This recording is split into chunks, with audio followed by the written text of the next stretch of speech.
నమస్తే. యోగాలో ప్రాణశక్తి గురించి మనం ఇప్పుడు కొంచెం తెలుసుకుందాం.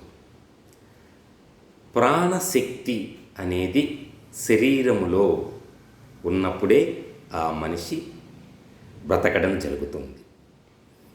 ఎప్పుడైతే ఈ యొక్క ప్రాణశక్తి శరీరాన్ని విడుస్తుందో అప్పుడు దాన్ని మరణం అని మనం అంటాం. అందరికీ తెలిసిందే ఇది. మరి ఈ ప్రాణశక్తి అంటే ఏంటి, ఎందుకు దానికి అంత ఇంపార్టెన్స్ అనేది చూస్తే, యోగాలో ఈ యొక్క ప్రాణశక్తి అనేది ఎనర్జీ బాడీలా ఉంటుంది.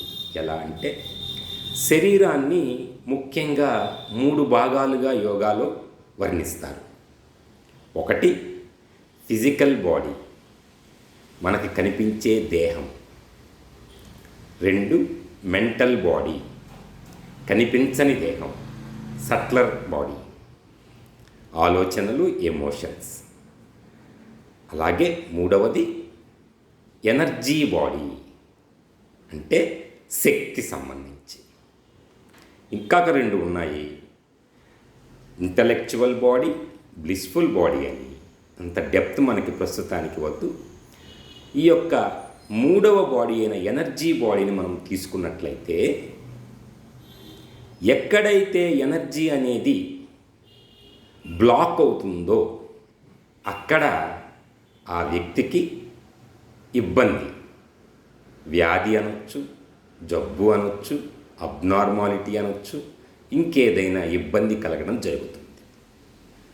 సో రూట్ కాజ్ మనం తెలుసుకున్నట్లయితే దానికి సంబంధించిన చికిత్స ఈజీగా చేయడం జరుగుతుంది.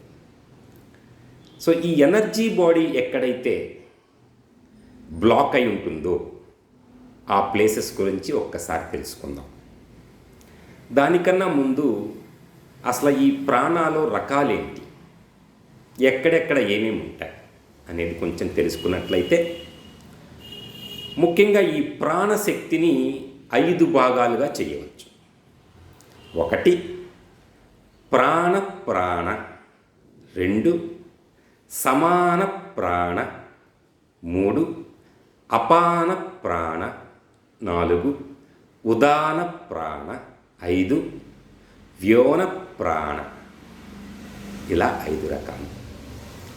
ఈ ప్రాణశక్తి అనేది ఏ లొకేషన్లో అయితే ఉంటుందో ఆ లొకేషన్ని బట్టి దానికి పేరు ఇవ్వడం జరిగింది. ప్రాణ చెస్ట్కి సంబంధించి ఈ ప్లేస్లో ఉంటుంది. అది దేనిని రిప్రజెంట్ చేస్తుంది? శ్వాస వ్యవస్థ, ఇన్హేలింగ్ ఎగ్జేలింగ్కి రెస్పాన్సిబుల్. అదే కదా మనకి జీవితాన్ని నిలిపేది, శ్వాస. నెక్స్ట్ సమాన ప్రాణ. సమాన ప్రాణ అనేది అప్పర్ అబ్డామిన్లో ఉంటుంది. దేనిని రిప్రజెంట్ చేస్తుంది? జీర్ణ వ్యవస్థకు సంబంధించి డైజెస్టివ్ సిస్టమ్ అంతా కూడా ఈ యొక్క సమాన ప్రాణ రెస్పాన్సిబుల్గా ఉంటుంది. 3 అపాన ప్రాణ, లోయర్ అబ్డామిన్, అంటే ఇది రీప్రొడక్టివ్ సిస్టమ్, ప్రత్యుత్పత్తి వ్యవస్థను, సెక్షువల్ యాక్టివిటీస్, అలాగే విసర్జన వ్యవస్థ, ఎక్స్క్రిటరీ సిస్టమ్ని రెస్పాన్సిబుల్గా ఉంటుంది. 4వది ఉదాన ప్రాణ. ఇది కూడా అతి ముఖ్యమైనది. గొంతు దగ్గర తల మొత్తం సంబంధించి ఈ యొక్క శక్తిని ప్రసరింపజేసేదే ఉదాన ప్రాణ. ఆఖరిది వ్యోన ప్రాణ, అంటే శరీరానికి సంబంధించిన అన్ని అవయవాలకి, ఆల్ లిమ్స్, ఎముకలు, కీళ్ళు, అలాగే కండరాలు, మస్క్యులోస్కెలిటల్ సిస్టమ్, దీనికంతటికి రెస్పాన్సిబుల్గా ఉంటుంది. ఏ భాగములో అయితే ఈ శక్తి ప్రవాహము, ఎనర్జీ ఫ్లో అనేది అంతరాయము కలుగుతుందో ఆ భాగానికే మనం ఈ యొక్క వ్యాధి అనే రూపంతో పిలుస్తూ ఉంటాం. సో యోగా ద్వారా ఒక ఆసనాలు, ఒక ప్రాణాయామము, ఒక ధ్యాన ప్రక్రియ, వీటిల ద్వారా మనకి ఈ యొక్క ఎనర్జీ, బ్లాక్ అయిన ఎనర్జీని అన్బ్లాక్ చేసే మార్గం ఉంటుంది. ఒక ఎగ్జాంపుల్, ప్రాణ శ్వాస వ్యవస్థని కంట్రోల్ చేస్తుంది. కాబట్టి శ్వాసక్రియలో జరిగే ఇబ్బందులు ఏదైనా ఉంటే ప్రాణవాయువుని మనం పెంచడం ద్వారా ఆ యొక్క సమస్యని పోగొట్టుకోవచ్చు. అలాగే డైజెస్టివ్ సిస్టమ్కి సంబంధించి ఎటువంటి ప్రాబ్లం ఉన్నా సమాన ప్రాణని ఎక్కువ చేయడం, సరిగా ప్రవహిస్తుందా లేదా అనేది చూడడం. అలాగే అపాన ప్రాణ, రెస్పిరేటరీ కాకుండా ఎక్స్క్రెషన్ సిస్టమ్ అనుకున్నాం మనం. ఈ ఎక్స్క్రెటరీ సిస్టమ్ సంబంధించి, రీప్రొడక్టివ్ సిస్టమ్కి సంబంధించి ఎటువంటి ఇబ్బందులు ఉన్నా ఈ యొక్క శక్తిని చైతన్యవంతం చేయడం ద్వారా ఇబ్బందులను తొలగించుకోవచ్చు. అలాగే గొంతు నుండి తల మొత్తం ఉదాన ప్రాణని చైతన్యవంతం చేయడం ద్వారా సమస్యలు తొలగించుకోవచ్చు. వ్యాన ప్రాణని సరిగా మనం యాక్టివేట్ చేసినట్లయితే కీళ్ళ సమస్యలు ఈ మధ్య చాలా ఎక్కువ బాధపడుతున్నారు.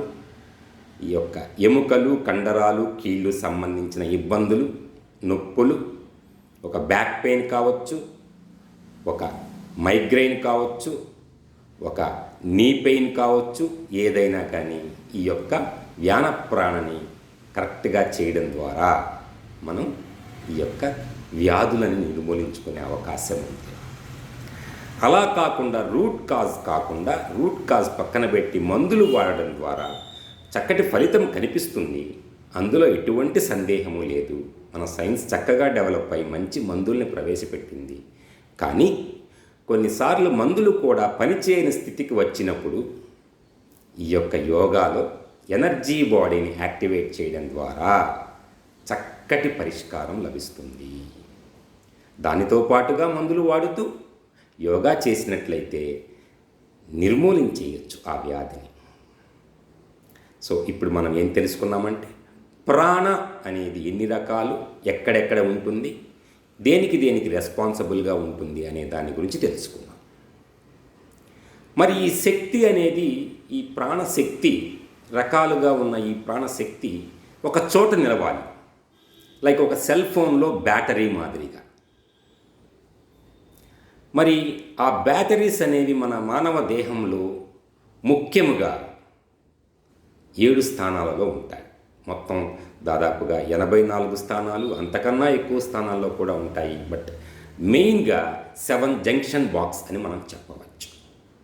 వాటిలో రీప్రొడక్టివ్ సిస్టమ్ని, ఎక్స్క్రెటరీ సిస్టమ్ని కంట్రోల్ చేసే స్థానమైన మన యొక్క యానస్ కొంచెం పైన మూలాధార చక్రం ఉంటుంది. ఆ మూలాధార చక్రంలో శక్తి నిక్షిప్తమై ఉంటుంది. ఈ ఎక్స్క్రెటరీ ప్రాబ్లమ్స్ కానీ, రీప్రొడక్టివ్ ప్రాబ్లమ్స్ కానీ సమస్యలు ఎదురైనప్పుడు మూలాధార చక్రాన్ని యాక్టివేట్ చేయడం ద్వారా అక్కడ సమస్యలను నిర్మూలించుకోవచ్చు. దానికి కొంచెం పైన లోయర్ అబ్డామిన్లో స్వాదిష్టాన చక్రం అని ఉంటుంది. ఇక్కడ నిక్షిప్తమై ఉన్న శక్తి దేనికి రెస్పాన్సిబుల్ అవుతుంది? కొంత భాగం ఎక్స్క్రెటరీకి, కొంత భాగం రీప్రొడక్షన్కి, కొంత భాగం డైజెషన్కి. అలాగే మణిపూరక, దానికన్నా కొంచెం పైన ఈ మణిపూరక చక్రంలో మనం ఈ శక్తిని యాక్టివేట్ చేయడం ద్వారా జీర్ణ సంబంధించిన సమస్యలన్నీ తొలగించుకోవచ్చు. దానికి పైన చెస్ట్ భాగంలో హార్ట్ దగ్గర ఉండేదే అనాహత చక్రం, అసలైన చక్రము, ప్రాణ శక్తి. ఇందాక చెప్పుకున్నట్టుగా మనకి ప్రాణ ఇక్కడ ఈ స్థానంలో ఉండడం వల్లనే గుండె కొట్టుకోవడం జరుగుతూ ఉంటుంది, శ్వాస వ్యవస్థ తీసుకోవడం జరుగుతూ ఉంటుంది.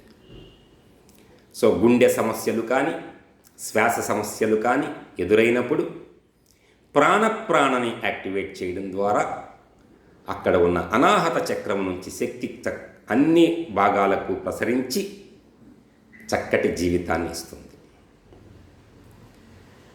ఉదాన ప్రాణ నిక్షిప్తమైన ప్రదేశాల గల చక్రాలని విశుద్ధ చక్రమని, ఆజ్ఞా చక్రమని అంటారు. ఇక్కడ నిక్షిప్తమైన ఎనర్జీ బ్లాక్ అవ్వడం వలనే గొంతు సమస్యలు, థైరాయిడ్ సమస్యలు, మైగ్రెయిన్, తలకు సంబంధించిన ఇబ్బందులు, న్యూరలాజికల్ ప్రాబ్లమ్స్ అన్నీ ఎదురవుతాయి. వీటిని పరిష్కరించుకోవడం వల్ల, శక్తి ప్రసరణ సరిగా చేసుకోవడం వల్ల తలకు, గొంతుకు సంబంధించిన సమస్యలు తలెత్తవు. అలాగే కీళ్ళు, ఎముకలు వీటికి సంబంధించిన ఫ్లెక్సిబిలిటీ లేకపోవడం, సైనోవిల్ ఫ్లూయిడ్ తగ్గిపోవడం, అలాగే కార్టిలేజ్ అనేది ఫామ్ సరిగా అవ్వకపోవడం, ఇవన్నీ కూడా వ్యోన ప్రాణం మీద వర్కౌట్స్ చేస్తే సరిగా సమస్యలు తొలగిపోతాయి. సో లొకేషన్ని బట్టి, సమస్యల్ని బట్టి ఆ ఎనర్జీ బాడీని యాక్టివేట్ చేయడం యోగా యొక్క ముఖ్య ఉద్దేశం. ఇందులో ప్రాణాయామం అనేది చాలా పెద్ద పాత్ర వహిస్తుంది. సో వీటన్నిటి గురించి ఒక ప్రాణాయామము, ఒక యోగాసనాలు, అలాగే ధ్యానము, లైఫ్ స్టైల్స్ని చేంజ్ చేసే యమ నియమాలు, ప్రత్యాహార, ధారణ, ఈ స్థాయిలన్నిటిలోనూ చక్కగా వివరించడానికి మనం ఈ యోగా అకాడమీ అనేది రాజమండ్రి దానవాయపేటలో స్టార్ట్ చేయడం జరిగింది. ఈ సేవలను మీరందరూ ఉపయోగించుకుంటారని అనుకుంటున్నాను. ఇది ఒక physical body and mental body and energetic బాడీయే కాదు. చాలామంది మెంటల్ హెల్త్ ప్రాబ్లమ్స్ ఎక్కువ అవుతూ సమస్యలు పెంచుకుంటూ ఉన్నారు. మందులు కూడా కొంత పనిచేస్తున్నాయి, కొంత పని చేయడం లేదు.